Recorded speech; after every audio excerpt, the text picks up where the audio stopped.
I don't have a good tutorial on FileZilla, so I'm going to kind of do it now, and hopefully this will help you guys out.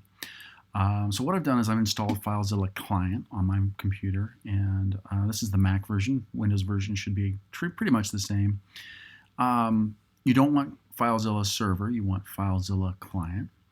And what I'm going to do, actually, before I get started here, I'm going to show you a folder that I made in my Documents folder, and I've just called it My Schoolwork, and it's this empty folder that's going to hold all of my web work. It's important that this not be CST251. We'll make a CST251 here in a folder in a minute, but for now, I want to just start with My Schoolwork folder, and so that's going to be my starting point for my server as I set it up. So we're going to set up the site kind of bookmark here, and we're going to go to Site Manager, and I'm going to say New Site.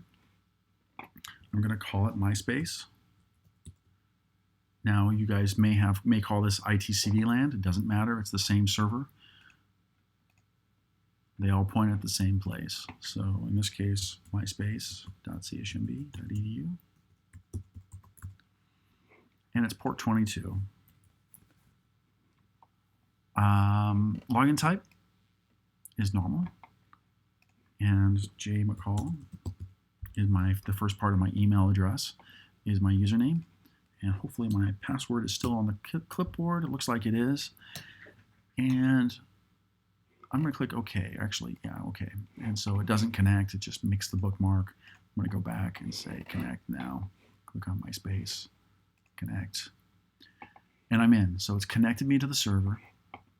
I'm going to go back and I'm going to make some, and what you should see here is, by the way, is mainly this public HTML, maybe this the two dots, and some of these other .bash files.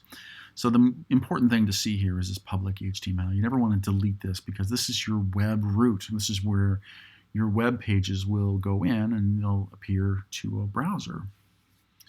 So, okay, so that's good. So let's go back and let's modify our site. And what we're going to do is we're going to do some advanced settings here. And we're going to say, look, we're going to pick a local starting directory to start that we're going to start in. And what I'm going to do is I'm going to go back to my Documents folder. Remember, I made that My Schoolwork folder.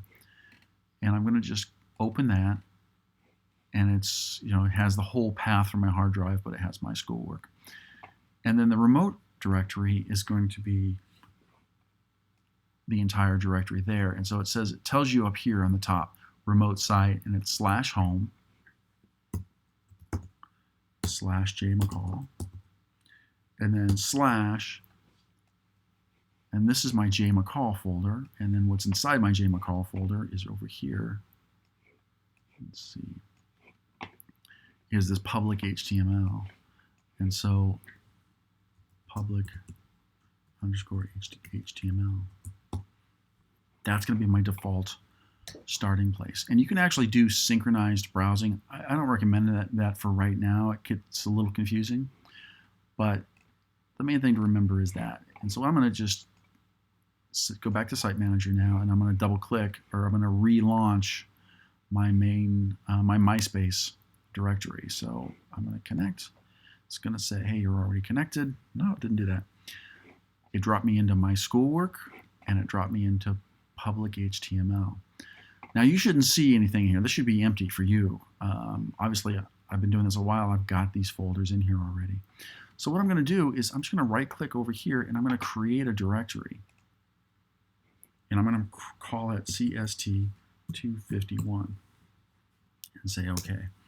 Now what I did was I made the CST251 folder using FileZilla, but really what it is the same thing as making that folder on your computer in here. And so I could just as easily have made another folder here that said, and called it Untitled. And if I come back here and right click and say refresh, there's that Untitled folder.